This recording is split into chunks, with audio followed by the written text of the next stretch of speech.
मित्रांनो, तुमचं पुन्हा एकदा GB स्टोरी टेलर या यूट्यूब चॅनलवर स्वागत आहे. आजच्या आपल्या गोष्टीचं नाव आहे बंद मजला. लेखक संतोष देशपांडे. पण गोष्ट सुरू करण्याआधी जर कोणी या चॅनलवर पहिल्यांदाच आलेले असाल तर त्यांनी ह्या चॅनलला सबस्क्राईब करायला विसरू नका. चला तर मग अजिबात वेळ न घालवता गोष्टीला सुरुवात करूया.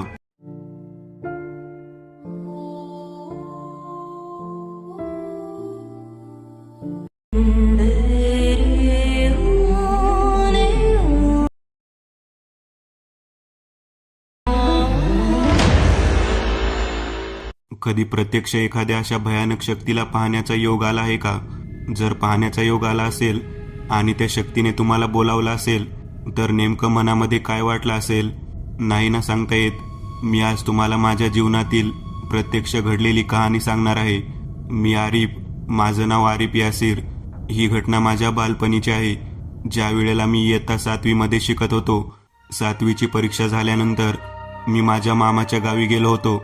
माझ्या मामाच्या गावी गेल्यानंतर त्या ठिकाणी माझ्या आईचे वडील म्हणजे माझे आजोबा, माझी आजी आणि माझे मामा हे तिघेजण त्या ठिकाणी राहायला होते. मी दिवसभर आनंदामध्ये आजूबाजूच्या परिसरामध्ये खेळत होतो. मामाचं गाव म्हणजे एक आनंदमय ठिकाण होतं. गावामध्ये अनेक घर होती. मी माझ्या बालपणीच्या मित्रांसमवेत त्या ठिकाणी आजूबाजूच्या परिसरात खेळत असायचो. माझ्या मामाचं घर अगदी जुन्या पद्धतीचं होतं. माझ्या मामाच्या घराच्या बाहेरच्या बाजूला एक झाड होतं. झाडाखाली पाण्याचा डेरा असायचा आणि थंडगार पाणी पिण्यासाठी आम्ही सर्व मित्रपरिवार त्या ठिकाणी एकत्रित जमायचो. माझा मामा माझे खूप लाड करायचा. अगदी मला थोड्या थोड्या गोष्टीसाठी सुद्धा तो कधी नाही म्हणायचा नाही. खूप हट्ट पुरवत होता. मला एखादं खेळणं हवं असल्यास तर तो आवर्जून आणून द्यायचा. उन्हाळ्याचे दिवस होते. जुन्या पद्धतीचं घर होतं. प्रत्येकाला अंतरण्यासाठी व्यवस्थित टाकण्यात आलेलं होतं. आम्ही सर्वजण संध्याकाळी एकत्रित जमून गप्पा गोष्टी करायचो. वेगवेगळ्या भागातील वेगवेगळ्या ठिकाणातील घडणाऱ्या गोष्टी एकमेकांना सांगितल्या जायच्या. माझा एक मित्र होता. तो खूप वेळ माझ्या समवेत असायचा. तो अगदी समोरच्या बाजूला एक 3 मजली बिल्डिंग होती, त्याच्या मागेच राहायचा. बाबू असं त्याचं नाव. बाबू मला आवर्जून म्हणायचा, तू सुट्टीला आला ना, मला तुझ्यासोबतच झोपू वाटतं, तुझ्यासोबतच दिवसभर खेळू वाटतं आणि तुझ्यासोबतच सर्व दिवस घालावासा वाटतो. मला सुद्धा वाटायचं की बाबू आपल्यासोबत रात्री झोपण्यासाठी असायला हवा. पांघरुणामध्ये बसून ज्या वेगवेगळ्या प्रकारच्या गप्पा मारल्या जातात अगदी तसा आनंद घ्यायला हवा. परंतु बाबूचे वडील हे दारू पित होते. ते दिवसभर खूप कष्ट करायचे आणि रात्री दारू पिऊन घरी यायचे. रात्री वडील आल्यानंतर त्यांच्या समोर घरात सर्व मंडळी हजर असायला हवी होती. बाबू जर इकडे तिकडे कुठे गेला आणि नंतर तो जर सापडला तर मग मात्र त्याला चांगलंच बदडलं जायचं. मी तसं घडू नये म्हणून बाबूला 9 वाजायच्या आतच घराकडे पाठवून द्यायचो. त्याचे वडील 9:30 ते 10च्या दरम्यान येत असायचे. बाबू घरी गेल्यानंतर मामा, आजी, आजोबा तसेच मामाचे 2 मित्र आम्ही एकत्रित बसून पत्ते खेळायचो. सुट्टीमध्ये पूर्वी पत्ते खूप खेळले जायचे आणि वेगवेगळ्या प्रकारच्या शर्यती लावून खेळण्यात मजाच और होती. बराच वेळ पत्ते खेळून झाल्यानंतर 11 वाजण्याच्या सुमारास आम्ही सर्वजण झोपण्यासाठी जायचो. घराच्या बाहेरच्या बाजूला ओसरीसारखा कट्टा होता. आतमध्ये जाण्यासाठी मोठा दरवाजा. आतमध्ये गेल्यानंतर मोठा हॉल आणि त्याच्या आतमध्ये एका डाव्या बाजूला स्वयंपाकघर आणि उजव्या बाजूला आजी आजोबा झोपण्याची खोली होती. मी आणि मामा हॉलमध्ये झोपायचो. आजी आजोबा दोघेही जण मी जेव्हापासून सुट्टीला गेलो तेव्हापासून माझ्या बाजूलाच येऊन झोपत होते. आजी आजोबांच्या सोबतीला मामाच्या बाजूला वेगवेगळ्या विषयावरती गप्पा मारत झोपताना मजाच खूप वेगळी होती. समोरचं जे 3 मजली घर होतं त्याच्या तळमजल्याला असलेले दुकान रात्री 11 पर्यंत सुरू असायचं. त्या ठिकाणी एक पानटपरी होती आणि एक किराणा दुकान होतं. पानटपरीमध्ये लोक 11 वाजेपर्यंत यायचे. तो व्यक्ती 11 वाजता दुकान बंद करून मागच्याच खोलीमध्ये राहण्यासाठी जायचा. त्याला कंटाळा आल्यानंतर तो कधी कधी पान तंबाखू घेऊन माझ्या मामाशी गप्पा मारत बसायचा. जवळजवळ 11:45 पर्यंत ते दोघेजण गप्पा मारायचे आणि मामा झोपण्यासाठी घरात यायचा. मामाचा तो समोरचा पानटपरीवाला मित्र शहानवाज मी जेव्हापासून आलो तेव्हापासून मला आवर्जून मसाली पानावरची चेरी आणून द्यायचा. चेरी मला खूप आवडायची. मी आवर्जून चेरी खाण्यासाठी वाट पाहत बसायचो. शहानवाजच्या डोक्यावरती कायम फरची टोपी असायची. केस चांगली मानेपर्यंत वाढलेली, पठाणी ड्रेस घातलेला तो खूप भारदस्त व्यक्ती दिसायचा. मी मामाकडे जाऊन 5 दिवस झाले. 6व्या दिवशी आम्ही सर्वजण दुपारच्या वेळी खेळण्यासाठी बाजूच्या मोठ्या मैदानाच्या दिशेने निघालेलो होतो. त्या ठिकाणी एक लिंबाचे झाड होतं. त्या झाडाच्या बाजूला काही लोक एका फळाची पूजा करत होते. पाहिले तेव्हा मला कळालं की ते फळ कोहळ होतं. तेवढ्यात बाबूसोबत असलेल्या गण्याने मला सांगितलं की तिकडे जायला नको, ती जागा वाईट आहे. माझी आई म्हणते अजिबात तिकडे जायचं नाही. असं काही नसतं, लोक तेथे पूजा करत आहेत, तुम्ही उगाचच कशाला घाबरता. मैदानावरती क्रिकेटचा डाव रंगलेला होता. मैदानातून लांब लांबपर्यंत चेंडू मारले जायचे. मैदान खूप मोठं होतं, परंतु जो डाव्या हाताने क्रिकेट खेळायला येईल त्याने जर लांब चेंडू मारला तर तो थेट माझ्या मामाच्या समोरच्या इमारतीमध्ये जात होता. पहिल्या मजल्यापर्यंत गॅलरीच्या लेवल चेंडू जायचा. आम्ही शहानवाज मामाला हाक मारायचो. तो पलीकडून चेंडू फेकून आम्हाला मदत करायचा. पूजा ज्या दिवशी सुरू होती तो दिवस अमावस्येचा होता. माझे मित्र मला म्हणत होते की येथे खेळायला नको, आज आपण दुसऱ्या दिशेने स्टंप रोवून क्रिकेट खेळू. मी त्यांना म्हणालो ठीक आहे. मग काय, डावखोर फलंदाजाच्या ऐवजी उजव्या हाताने खेळणारा व्यक्ती जर जोरात फटका मारत असेल तर तो थेट चेंडू त्या समोरच्या पानटपरीच्या बाजूला असलेल्या किराणा दुकानापर्यंत जात होता.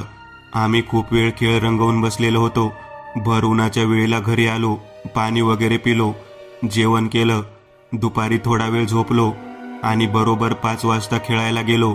5 वाजता खेळायला गेल्यानंतर गावातील दुसऱ्या गल्लीतील मुलं सुद्धा तिथे खेळायला आली होती. मला खूप आनंद वाटत होता. गण्याची आई म्हणत होती तिने संध्याकाळ झाली, अमावस्या आहे, घरी चल. मला वाटत होतं की लोक एवढी का घाबरतात. गण्या, बाबू आणि माझ्या समवेत असलेले बाकीचे सर्व मित्र खूप मजेमध्ये क्रिकेट खेळत होतो. माझ्या हातून जोराचा फटका बसून तो चेंडू थेट 3रा मजला असलेल्या त्या इमारतीच्या दिशेने गेला. आतापर्यंत एवढ्या लांब कोणी चेंडू मारला नव्हता. तो थेट चेंडू 3ऱ्या मजल्यावरच्या गॅलरीमध्ये गेला. संध्याकाळचे 6:45 वाजले होते. आता चेंडू कोण घेऊन येणार. त्यातच बाबू म्हणाला, अरे माझा चेंडू आणून दे, माझ्या बाबांना मी हट्टाने मागून घेतला आहे. जर तो हरवला व तो जर सापडला नाही तर ते मला खूप मारतील. ठीक आहे, मी तुला उद्या सकाळी आणून देतो. आता अंधार पडत आहे, मी तुला उद्या सकाळी नक्की आणून देतो. तेव्हा गण्याची आई त्या ठिकाणी येऊन गण्याला बडवत बडवत घरी घेऊन गेली. मी तिन्ही संध्याकाळनंतर घरी गेलो. घरी गेल्यानंतर मला आजी आजोबांनी हातपाय तोंड धुवून घरामध्ये बसायला सांगितलं. मामा बराच वेळानंतर परत आला. मी मामाला सांगितलं माझ्या हातून बाबूचा चेंडू समोरच्या इमारतीमध्ये गेलेला आहे. तेव्हा मामा म्हणाला, आपण नवीन चेंडू घेऊ, काळजी करू नकोस. शहानवाज या मित्राने पानटपरी लवकरच बंद केली. 9:30 वाजता तो पानटपरी बंद करून घरी निघून गेला. मी मामाला म्हटलं, शहानवाज मामूने मला चेरी दिली नाही. तेव्हा मामा म्हणाला, त्याला जरा घाई आहे म्हणून तो गेला आहे. मी शहानवाज मामूच्या इथून चेंडू घेऊन येऊ का, तिकडे चेंडू गेला आहे. मामा म्हणाला, नको जाऊस, मी उद्या तुला नवीन चेंडू घेऊन देतो. परंतु मला राहावे ना. मी विचार केला, मामा जेव्हा बाहेर जाईल तेव्हा आपण जायचं आणि चेंडू घेऊन यायचं. आजी आजोबांनी मला बाहेर सोडलं नाही. 10:30 वाजून गेले. मामा आलेला होता. मामानं जेवण केलं आणि मामाला 1-2 वेळा म्हणालो, मामा, त्या बाबूला त्याचा बाप मारत असेल, त्याला चेंडू द्यायला हवा. तेव्हा मामा म्हणाला, अरे मी त्याच्या वडिलांना सांगतो, तो नाही मारणार त्याला, तू झोप. मी झोपी गेलो. बरोबर 11:15च्या सुमारास मला तहान लागली आणि मी घराच्या बाहेर असलेल्या कट्ट्यावरच्या डेऱ्याजवळ पाणी पिण्यासाठी गेलो. त्याच वेळेला मला समोरच्याच दुकानाच्या वरच्या मजल्यावरती कोणीतरी फिरत आहे असे जाणवले. मी नीट पाहिले तेव्हा 3ऱ्या मजल्यावरती मला अगदी हुबेहूब शहानवाज मामू दिसला. मी विचार करू लागलो, शहानवाज मामू इतक्या रात्री काय करत असेल. तेव्हा मी त्याच्याकडे पाहत उभारलो. त्याचा चेहरा मला दिसत नव्हता, परंतु त्याची टोपी, त्याची केसाची रचना मी ओळखली. मी त्याच्याकडे एकटक पाहत होतो. खूप वेळ मी त्याकडे तसाच पाहत राहिलो. तेव्हा त्याने माझ्याकडे हात करून मला हाक मारली, "आ बच्चे, इधर आ." हा आवाज ऐकल्यानंतर मी थोडा वेळ जागेवरती स्तब्ध झालो. मला समजेना, हा आवाज तर शाहनवाज मामूचा नाही, दुसऱ्याच कोणाचा तरी आहे. मी नीटसं कोण पाहत होतो. वरच्या बाजूला लांब केसरचना असलेला व्यक्ती मला बोलावत होता. मला झोपेमध्ये काही दिसत आहे का असे मला वाटले. मी पाणी पिऊन आतमधल्या बाजूला तसाच निघून गेलो. आतमध्ये गेल्यानंतर मी माझ्या मामाला उठवलं. "मामा मामा, मला शाहनवाज मामू दिसला. तिसऱ्या मजल्यावरती होता. तो मला बोलावत होता." माझ्या मामाने हे ऐकल्यानंतर मला मामा म्हणाला, "अरे नाही, शाहनवाज मामू आज पानटपरी लवकर बंद करून गेलेला आहे." मी त्यावेळेला माझ्या मामाला हातात हात घेऊन बोलू लागलो. मी मामाला म्हणालो, "मामा, मी बाहेरच्या कटड्यापाशी उभारलेलो होतो, पाणी पित होतो. तेव्हा शाहनवाज मामूच्या बरोबर पानटपरीच्या वरच्या भागांमध्ये मला फरची टोपी घातलेला आणि लांब केस असलेला शाहनवाज मामू दिसला." तेव्हा माझा मामा म्हणाला, "अरे शाहनवाज आज पानटपरी बंद करून लवकर गेला आहे. तो कसा बरं दिसेल?" आमच्या दोघांचा संवाद चालू होता आणि तेवढ्यात माझे आजोबा आणि आजी दोघेही जण उठले. आजोबा रात्रीतून जे काही घडलं ते ऐकत होते आणि ते ऐकल्यानंतर मला म्हणाले, "तू बाहेर का गेला होतास? जाण्या अगोदर मला तरी कमीत कमी उठवायचं, तुझ्या मामूला उठवायचं, एकटं बाहेर जायचं नाही बघ." मी आजोबांना म्हणालो, "आजोबा, पण मला जो दिसला तो कोण होता?" तेव्हा आजोबा म्हणाले, "तो शाहनवाजच होता. तुझ्या मामाला काही समजत नाही. तो उगाचच काहीतरी सांगतो की शाहनवाज गावाला गेला आहे. शाहनवाज तिथेच आहे. जेवण वगैरे झाल्यावरती तो वर जातो, शतपावली करतो. तुझ्यावर त्याचं भरपूर प्रेम आहे ना, म्हणून त्याने तुला बोलावलं असेल." मी विचार करू लागलो, जर माझ्यावर भरपूर प्रेम आहे तर त्याचा आवाज मला वेगळा का वाटला. माझी आजी मला जवळ घेऊन मांडीवरती डोकं ठेवायला लावून थापटत होती. तो अनुभव वेगळाच होता. मी झोपी गेलो. माझ्या घरातील सर्व लोकांनी दुसऱ्या दिवशी सकाळी उशिरा उठल्यानंतर मला माझ्या मामाने आंघोळ वगैरे झाल्यानंतर बाहेर फिरायला नेले. त्याच्या गाडीवरती बसून मी दूरवर गेलो. बाहेर गेल्यानंतर एका दर्ग्यावरती गेलो. त्या ठिकाणी एक व्यक्ती होता ज्याच्या हातामध्ये मोराचा पिसारा होता. एक ऊद पेटवलेला व्यक्ती हातामध्ये उदाचा कटोरा घेऊन माझ्या दिशेने धूर सोडत होता. माझ्या डोक्यावरून मोर पिसारा मारून तो काहीतरी मंत्र पठण करत होता. माझा मामा म्हणाला, "हे बघ, आता तुला काही होणार नाही. आपण गालिशा बाबाच्या दर्ग्यावरती आलो आहोत. तिथे असे काही दिसले असेल तर ते पाठीमागचे सर्व काही घालवून टाकते." मला त्या गोष्टीचा आधार मिळाला आणि मी तिथून आनंदाने परत घराकडे निघून आलो.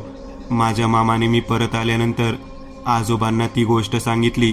आजोबा आजी दोघेही खुश होते. त्यांना माझ्या बाबतीत जे काही घडले ते चुकीचे वाटले, म्हणूनच त्यांनी मला दर्ग्यावरती पाठवले होते. मी पुन्हा माझ्या मित्रांसमवेत खेळण्यासाठी निघून गेलो. माझ्या मित्रांसोबत सहज बोलत असताना मी रात्रीच्या विषयी बोललो. गण्या आणि बाबू दोघे जण मला म्हणाले, "तू जे काही पाहिले ते खरे असेल असं वाटतं का तुला?" तेव्हा मी म्हणालो, "अरे मी प्रत्यक्ष पाहिले." तेव्हा बाबू म्हणाला, "तू वेडा आहेस का? अमावस्येच्या रात्री जे काही दिसते ते कधीच खरे नसते. तो केवळ भास असतो, आपल्या डोक्यावरती झालेला परिणाम असतो. आणि तू म्हणतोस की तू सर्व काही खरे पाहिले." मी बाबू आणि गण्या या दोघांना म्हणालो, "मग मी जे काही पाहिले ते खोटे होते का?" तेव्हा गण्या म्हणाला, "माझी आई म्हणते की आपल्याला अमावस्येच्या रात्री तिने संध्याकाळी अशा जागेपासून दूर राहायला हवं, म्हणूनच मला माझी आई न्यायला आली होती." बाबू म्हणाला, "गण्या बोलतो ते अगदी खरं आहे. आपल्याला अमावस्येच्या संध्याकाळी काही ना काहीतरी विचित्र अनुभव येतोच, म्हणून एकटं कधीही बाहेर कुठे जाऊ नको असं मला माझे वडील सांगतात. माझे वडील मला 9च्या आत घरी का बोलावतात तुला माहिती आहे का?" मी म्हणालो, "तुझे वडील दारू पितात, त्यामुळे त्यांना घरामध्ये सर्व लोक एकत्रित जेवायला हजर हवे असतात, म्हणूनच ते तुला शोधत येतात." तेव्हा मी म्हणालो, "अरे नाही आरिफ, तुला जे काही वाटत आहे ते तशा पद्धतीचे नाही. माझे वडील दारू जरी पित असले तरी ते माझ्या कुटुंबाची खूप काळजी घेतात. ते दिवसभर कष्ट करतात. कष्ट करत असल्यामुळे आणि शारीरिक काम असल्यामुळे शारीरिक थकवा घालवण्यासाठी ते रोज दारू पितात. परंतु 9 वाजण्याच्या आत आम्हाला घरी बोलवण्याचे कारण वेगळं आहे. कारण 9 वाजल्यानंतर आमच्या कुटुंबातील, आमच्या घरातील कोणतीही व्यक्ती जर बाहेरच्या भागात गेली तर त्यांना खूप भीती वाटते. त्याचं कारणही तसंच आहे. आपल्या गलीमध्ये, आपल्या भागामध्ये त्यांना खूप विचित्र अनुभव आलेला आहे, त्यामुळेच ते तशा पद्धतीने वागतात. मी त्यावरती म्हणालो, बाबू तू ही गोष्ट मला सांगितलीच नाहीस.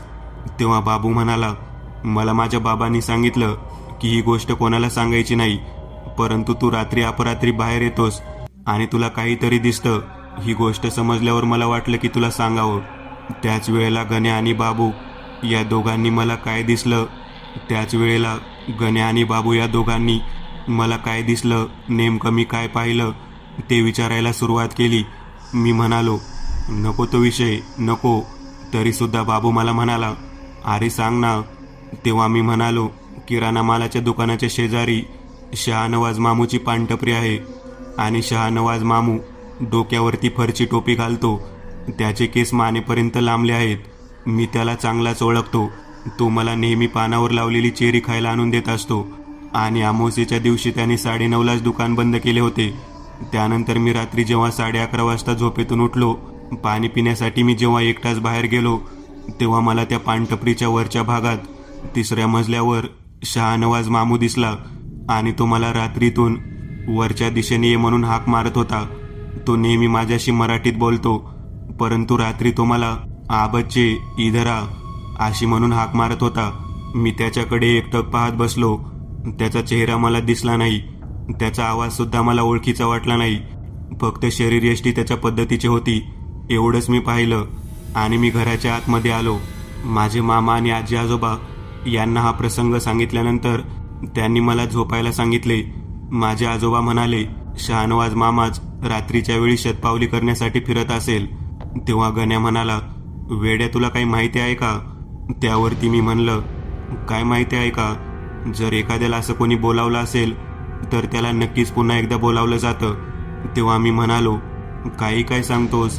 मला गालिशा बाबाच्या दर्ग्यावरती माझ्या मामांनी नेऊन आणलं आहे. तेथील लोकांनी माझ्यावरती झाडफुकी केली आहे. आता मला कोणताही धोका नाही असं त्यांनी सांगितलं. तेव्हा बाबू म्हणाला, तुझ्या पाठीमागचा त्रास घालवण्यासाठी ते काही केलं असेल. मग गण्यामध्येच म्हणाला, अशा पद्धतीमुळे पाठीमागचा त्रास जात नाही रे आरिफ. आमचे बोलणे सुरू होते आणि त्याच वेळेला बाबूला मी म्हणालो, बाबू गण्या, तुम्ही दोघेजण जे काही बोलत आहात ते जर खरं असेल तर मी या ठिकाणी राहणारच नाही. तो व्यक्ती आपल्याला बोलावतो, आता तो परत अजून बोलावणार. मला या गोष्टीची तुम्ही भीती घालत आहात ना? तेव्हा गण्या म्हणाला, अरे नाही, भीती घालत नाही. बाबूचे वडील जे सांगतात ते खरंच आहे. 9 वाजल्यानंतर त्या भागात शक्यतो कोणी फिरत नाही. तुम्ही तुमच्या घराच्या कंपाऊंडच्या बाहेर कधी आलेला आहात का?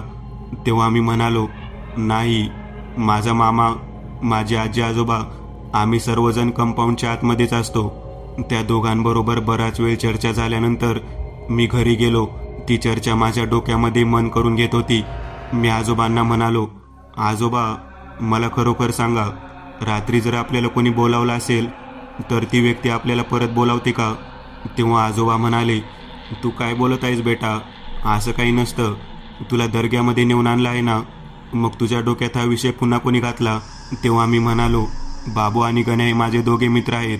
ते दोघेही मला सांगत होते. तेव्हा बाबूचं नाव ऐकल्यानंतर माझे आजोबा म्हणाले, बाबू म्हणजे त्याचा बाप दारू पितो, तो सदानंद ना, त्याचा मुलगा ना तो. तेव्हा मी म्हणालो, त्याच्या वडिलांचं नाव माहीत नाही, परंतु त्याचे वडील दारू पितात. तेव्हा माझे आजोबा म्हणाले, होय, तो सदानंदचा मुलगा. त्याला त्याच्या कुटुंबाची खूप काळजी वाटते, म्हणून तो रात्रीच्या वेळेला घरातील व्यक्तीला कोठेच पाठवत नाही. माझ्या आजोबांच्या बोलण्यावरती विश्वास ठेवून मी तसाच बसून राहिलो. माझा मामा मला म्हणाला, आता काही झाले तरी अजिबात त्या दोघांबरोबर खेळण्यासाठी जायचं नाही. तेव्हा आजोबा म्हणाले, अरे तसं नाही, त्याचे मित्र आहेत ते, त्याला मित्रांपासून दूर करणे योग्य नव्हे. तेव्हा मामा म्हणाला, आबू, ते त्याच्या डोक्यामध्ये काहीतरी विचित्र गोष्ट घालत आहेत, मग ती गोष्ट ऐकायची का? तेव्हा आजी म्हणाली, तुला माहीत आहे ना ती मुलं तसं का बोलत आहेत? तेव्हा मात्र मला लक्षात आलं की आजी आजोबा आणि माझ्या मामाला काहीतरी रहस्य माहीत आहे आणि त्यापासून मला दूर ठेवण्यासाठी ते त्या मुलांकडे पाठवायचं नाही असं म्हणत आहेत. मी मनापासून ठरवलं की आज रात्री आपण आपल्या कंपाऊंडच्या बाहेर जायचं. त्या पानटपरीवाल्या शहानवाज मामाकडे जाऊन स्वतःहून त्याला विचारायचं की रात्री तो कुठे होता. माझ्या मनामधील भीती घालवण्यासाठी हा प्रयत्न मला करायचाच होता. मी माझ्या मामाला, माझ्या आजी आजोबांना काहीच बोललो नाही. तसंच मी संध्याकाळी जेवण झाल्यानंतर तसाच बसून राहिलो. त्याच वेळेला शहानवाज मामूची पानटपरी चालूच होती. 9:30 वाजून गेले. 10:30 वाजले. 10:30 वाजण्याच्या सुमारास शहानवाज मामू पानटपरी बंद करून घरी निघण्यासाठी चालला होता. मी विचार केला, आपल्याला त्याने चेरी आणलेली असेल, आपण त्याला जाऊन विचारावं. मी घरामधील लोक झोपलेले आहेत असे समजून बाहेर गेलो. तेव्हा माझा मामा झोपलेला नव्हता. तो बाहेर कठड्यावरती पोत्यावरती डोळे झाकून पडलेला होता. मी नकळत थेट गेटच्या बाहेर गेलो. समोर जाऊन शहानवाज भाईच्या पानटपरीजवळ पोहोचलो. पानटपरी बंद करून शहानवाज मामू घराच्या आतमध्ये गेला होता. मी त्याच्या पाठोपाठ आतमध्ये गेलो. घराचा दरवाजा बंद करून आतमध्ये त्याच्या बायकोशी चर्चा करत होतो. त्यांच्यात काहीतरी बोलणं सुरू होतं. मी दरवाजावरती थाप मारली, परंतु ते दोघे जण एकमेकांशी भांडत होते. त्या भांडणामध्ये ते काहीच बोलत नव्हते. मी विचार केला, आतमध्ये वादविवाद असल्यामुळे आपला आवाज ऐकू गेला नसेल. तेवढ्यात मी बाजूला पाहिले तेव्हा वरच्या दिशेने जाणारा जिना दिसला. त्या जिन्यामध्ये अगदी हुबेहूब शहानवाजच्या सारखी मोठी सावली दिसली. बाहेरच्या स्ट्रीट लाईटच्या उजेडामध्ये ती सावली वरच्या दिशेने निघालेली आहे असे मला जाणवत होते. मी विचार केला, घराच्या आतमध्ये तर शहानवाज मामू कोणाशी तरी बोलत आहे, त्याच्या बायकोशी भांडत आहे, चर्चा करत आहे. मग बाहेर वरच्या मजल्याच्या दिशेने जी काही सावली दिसत आहे ती कोणाची आहे? मला गण्या आणि बाबूने सांगितलेली गोष्ट आठवली. आपल्याला ज्याने हाक मारलेली आहे त्या व्यक्तीचा आवाज शहानवाज सारखा नव्हता. कदाचित तोच व्यक्ती वर असावा. तो कोण आहे हे पाहण्यासाठी मी जिन्यातून वळालो. मी जिन्यातून वरच्या दिशेने जात असताना मला जिन्याच्या समोरच्या बाजूला खिडकी दिसली. त्या खिडकीतून मला मागच्या बाजूला असलेले बाबूचे घर दिसले. बाबूच्या वडिलांना मी त्या खिडकीतून पाहिले. बाबूचे वडील मला पाहून हात करू लागले. ते मला काहीतरी ओरडून सांगत होते. मी तिथेच थांबलो. तेवढ्यात बाबूचे वडील पळत पळत त्या ठिकाणी आले. त्यांनी मला घट्ट कमरेला पकडले आणि थेट वेगामध्ये त्यांच्या घराकडे घेऊन गेले. ते दारू पिलेले होते. त्यांच्या तोंडाचा वास येत होता. बाबूचे वडील मला म्हणाले, लेकरा कुठे चालला आहेस? मी म्हणालो, शहानवाज मामू यांना विचारायचं होतं की रात्री त्यांनी मला का बोलावलं. तेव्हा बाबू याचे वडील मला म्हणाले, लेकरा बाहेर फिरू नको, या वेळेला त्या इमारतीच्या जवळ तर अजिबात जाऊ नकोस. मला काहीच कळेना. बाबू झोपलेला होता. त्याची आई जागी होती. त्याच्या वडिलांनी मला घराच्या आतमध्येच थांबवलं. मला बाहेर जाऊच दिलं नाही. त्याच्या आईने मला सांगितलं, लेकरा त्या समोरच्या बिल्डिंगच्या जवळपास सुद्धा फिरू नकोस. तुझ्या घरातील कोणताच व्यक्ती रात्री 11 नंतर त्या ठिकाणी जात नाही. माझ्या घरातील एकाही व्यक्तीला रात्री 9 नंतर त्या ठिकाणी जायची परवानगी नाही. मी म्हणालो, पण का या ठिकाणी कोणी जात नाही? तेव्हा बाबूचे वडील माझ्याकडे पाहत म्हणाले, तुझ्या मामूने तुला दर्ग्यामध्ये नेले होते ना? मी म्हणालो, हो, दर्ग्यामध्ये नेले होते. तुझ्या पाठीमागे काय लागले तुला माहीत नाही? मी म्हणालो, नाही, काहीच माहिती नाही. ते बघ, ज्या जिन्यावरून तू वर जाणार होता त्याच्या वरच्या भागात पहा. मी वरच्या दिशेने पाहू लागलो. तेव्हा मला 3ऱ्या मजल्यावर अंगामध्ये कोट घातलेला, पठाणी ड्रेस घातलेला, तसेच डोक्यावरती फरची टोपी असलेला, केस वाढलेला शहानवाज मामूसारखा व्यक्ती दिसला. त्याला पाहिल्यानंतर मी जागेवरती हाबकलो. मी बाबूच्या वडिलांना म्हणालो, काका तो कोण आहे? तोच मला रात्री दिसला होता. तेव्हा बाबूचे वडील मला म्हणाले, लेकरा तो तुला दिसला नाही, तो तुला न्यायला आला होता. त्याने तुला का हेरले मला कळाले नाही. त्याच वेळेला माझा मामा हातामध्ये ताबीज घेऊन मला शोधत येताना दिसला. त्याने बरोबर मला शोधून काढले. बाबूच्या वडिलाकडे पाहत तो म्हणाला, सदू भावा, तू खूप मोठं काम केलं, माझ्या बाच्याला वाचवलं. तेव्हा बाबूचा वडील माझ्या मामाला म्हणाला, अरे कशाला बाच्याला ठेवून घेतलं? तुला कळालं होतं ना याला त्याने का बोलावलं आहे? मग दर्ग्यातून तिकडल्या तिकडेच बहिणीकडे पाठवून द्यायचं नाही का? कशाला ठेवून घेतलं? तेवढ्यात बाबूची आई बाहेर आली आणि माझ्या मामाला म्हणाली, अहो भाईजान, तुम्हाला सगळं माहीत आहे, तरीसुद्धा तुम्ही विषयाची परीक्षा घेता. लेकराचा हाकनाक बळी गेला असता. ते ठीक, माझे मिस्टर जागे होते. त्यांनी या खिडकीतून त्याला वरच्या दिशेने जाताना पाहिलं. ते त्याच अवस्थेत पळत पळत जाऊन त्याला घेऊन आले. नाहीतर काही खरं नव्हतं. माझा मामा माझ्याकडे पाहत म्हणाला, तुला कळतं का? तुला रात्री बाहेर जाऊ नको म्हटलं होतं, तू डोळा चुकून निघून आलास. मी खास तुझ्या संरक्षणासाठी बाहेर त्या कठड्यावरती झोपलो होतो. नशीब या बाबूच्या वडिलाने सदुभावाने तुला तिकडून परत आणलं. मी मामाला म्हणालो, अरे पण काय आहे तिथे? तेव्हा मामा म्हणाला, आता घरी चल, हा ताबीज घे आणि चल घरी. मी मामाबरोबर घराकडे निघालो. माझ्या डोक्यात प्रश्न तसाच गुंगावत होता की नेमकं काय आहे त्या मजल्यावरती, जेथे कोणी जायला तयार होत नाही. मी बाबूच्या घरातून चालत चालत माझ्या मामाबरोबर घराकडे निघालेलो होतो. तेव्हा मला शहानवाज मामूच्या घरामध्ये खूप भांडण चालले आहेत असा आवाज ऐकू येत होता.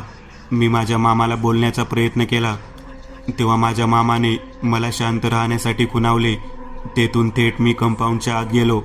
तेव्हा माझ्या आजीने माझ्या अंगावरून भाकरीचा तुकडा ओवाळून त्या बिल्डिंगच्या दिशेने फेकला.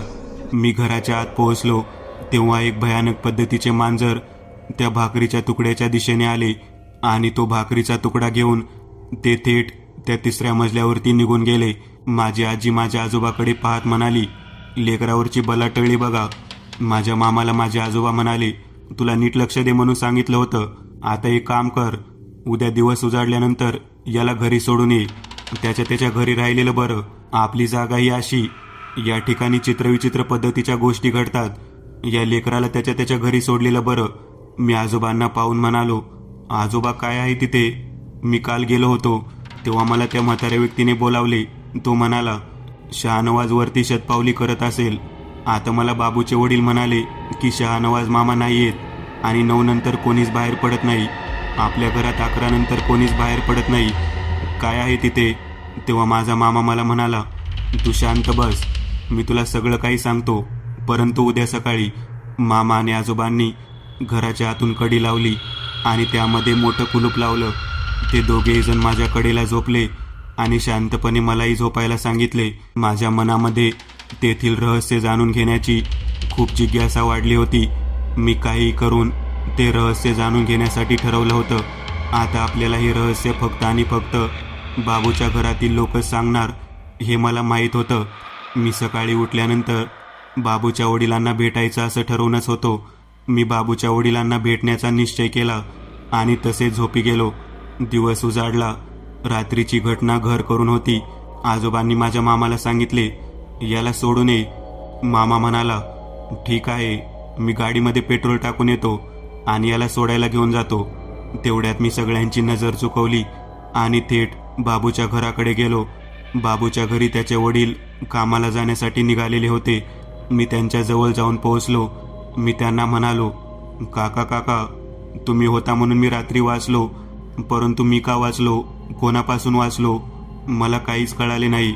मला ते रहस्य जाणून घ्यायचे आहे. तेव्हा बाबूचे वडील म्हणाले, लेकरा, तू तुझ्या गावाकडे निघून जा. हे रहस्य सांगणं तुझ्यासाठी खूप घातक ठरेल. तेव्हा मी म्हणालो, मी निघून जातो, परंतु मला कळायला हवं की येथे नेमकं काय आहे. तेव्हा बाबूच्या वडिलांनी मला सांगितलं, हे समोरचे 3 मजली बिल्डिंग आहे. यातील खालचा मजला शहानवाज या पानटपरीवाल्याचा आहे. तो त्या ठिकाणी राहतो. वरचा मजला आणि त्याच्या वरचा मजला हे दोन्ही मजले बंद आहेत. येथे कोणीच राहत नाही.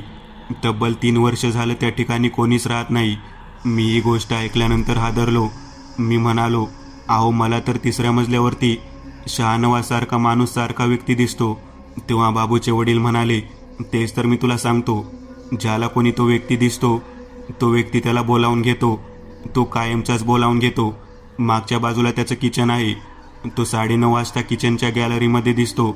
11 वाजल्यानंतर तो वरच्या बाजूला शतपावली करताना दिसतो. म्हणून शहानवाज समोरच्या बाजूला तोंड असल्यामुळे 10:30 पर्यंत पानटपरी उघडतो. 11 नंतर त्या भागात कोणीच बाहेर फिरत नाही. जर कोणी दिसले तर तो व्यक्ती त्याला बोलावून घेतो. नेमकं त्याला अमावस्येच्या रात्री तू दिसलास म्हणून त्याने तुला बोलावून घेतले. मी म्हणालो, मग तो शहानवाज माणूस सारखा का दिसत होता? तेव्हा तो म्हणाला, अरे, ती संपूर्ण बिल्डिंग शहानवाज मामूचीच आहे. शहानवाज याचा तो आजोबा होता. तो भरपूर दारू प्यायचा. दारू पिल्यानंतर तो भांडणे करायचा. शहानवाजला आपल्या आजोबाचं हे वागणं पटत नव्हतं. शहानवाजने वयाच्या 16व्या वर्षीच पानटपरी टाकली होती. त्याचे वडील आणि आई दोघेही जण ॲक्सिडेंटमध्ये वारले होते. त्यांच्या मृत्यूमुळेच त्याचा आजोबा दारू पित होता. एकदा काय झाले, शहानवाज कामानिमित्त मुंबईला गेला. आजोबा बाहेरगावी जातो म्हणून सांगून निघून गेले, परंतु ते गेलेच नाहीत. ते दारू पिऊन वरच्या मजल्यावरती तसे झोपले होते. त्यांना कधी मृत्यू आला कळलेच नाही. ते टेरेसवरती मृत अवस्थेत 3 दिवसानंतर सापडले. त्यांच्या प्रेताचा वास सुटलेला होता. तेव्हापासून तो वरचा भाग कायमस्वरूपी बंद करण्यात आला. त्यांचा मृत्यू कसा झाला, का झाला, याचे एक रहस्यच होऊन बसले. मला त्यानंतरच्या अमावस्येच्या दिवशी रात्री 9 वाजल्यानंतर त्याचे आजोबा किचनमध्ये काम करत असताना दिसत होते. मी तेव्हापासून माझ्या घरातल्या लोकांना 9 वाजल्यानंतर अजिबात बाहेर सोडत नाही. माझ्या आई मुलाला ते हाक मारतील अशी भीती होती. एकदा त्या व्यक्तीने माझ्या बायकोला हाक मारली होती. मी तेव्हापासून माझ्या घरातील कोणत्याही व्यक्तीला 9 वाजल्यानंतर घराच्या बाहेर सोडत नाही. तुझ्या मामाला सुद्धा 11 वाजल्यानंतर घराच्या बाहेर सोडलं जात नाही. शहानवाज 11 वाजायच्या आत पानटपरी बंद करतो, तुझ्या मामाशी चर्चा करतो आणि घराकडे निघून जातो. एकदा घराचा दरवाजा बंद केला की शहानवाज कोणीही हाक मारली तरी तो दरवाजा उघडत नाही. हे सत्य जाणल्यानंतर मी भयंकर घाबरलो. त्याच वेळेला माझा मामा त्या ठिकाणी गाडी घेऊन आला. मला पाहून म्हणाला, तुला सांगितलं होतं, तू ऐकलं नाहीस, शेवटी या ठिकाणी आलाच ना. बाबूच्या वडिलाकडे पाहत माझा मामा म्हणाला, याला सगळं काही सांगितलं असेल तुम्ही, तो आता कधीच इथे राहायला येणार नाही. तेव्हा मी म्हणालो, नाही मामा, या बंद मजल्याचं रहस्य मला जरी समजलं असेल तरीसुद्धा मी या ठिकाणी राहायला येणार, परंतु 11 वाजल्यानंतर मी कधीही बाहेर जाणार नाही. तुम्ही जसे सांगाल तसे मी सर्व काही ऐकणार. माझ्या मामाने मला मिठी मारली आणि मला म्हणाला, लेकरा, तुझं नशीब बलवत्तर म्हणून तू वाचलास. इथून पुढे असं धाडस कधीच करत जाऊ नकोस. ती वास्तू, ती जागा खूप भयानक आहे. जेव्हा मला सर्व प्रकार समजला तेव्हा मी खूप घाबरलो. जी पानटपरी होती त्याच्यावरच्या बाजूला जाणारा जिना आणि त्याच्यावरचा 3रा मजला हे कायमस्वरूपी बंद होते आणि मला जे दिसलेले होते ते शहानवाजच्या आजोबाचे भूत होते. आजही ती घटना मला जशीच्या तशी आठवते. मी एक नवीन चॅनल ओपन करत आहे, त्यावर तुम्हाला ॲनिमेटेड हॉरर स्टोरीज पाहायला मिळतील. त्या चॅनलची लिंक या व्हिडिओच्या डिस्क्रिप्शनमध्ये दिलेली आहे. चॅनलला सबस्क्राईब करायला विसरू नका. मित्रांनो, आज पुरतं एवढंच. तुम्हाला जर काही गोष्ट आवडली असेल तर नक्की लाईक करा. तुमच्यापैकी बरेचसे जण व्हिडिओ लाईक न करताच पळून जातात, पण हा जर व्हिडिओ तुम्ही लाईक केला तर मला जरा बरं वाटेल आणि असेच भारी भारी व्हिडिओ बनवायची माझ्यात एनर्जी येईल. त्यामुळे नक्की लाईक करा आणि अजूनही कोणी या चॅनलला सबस्क्राईब केलेलं नसाल तर लगेच सबस्क्राईब करून टाका आणि बाजूची घंटी ती मात्र दाबायला विसरू नका. देवाची घंटी आहे ती. चला तर मग पुन्हा भेटूया अशीच एक आगळी वेगळी गोष्ट घेऊन पुढच्या भागात.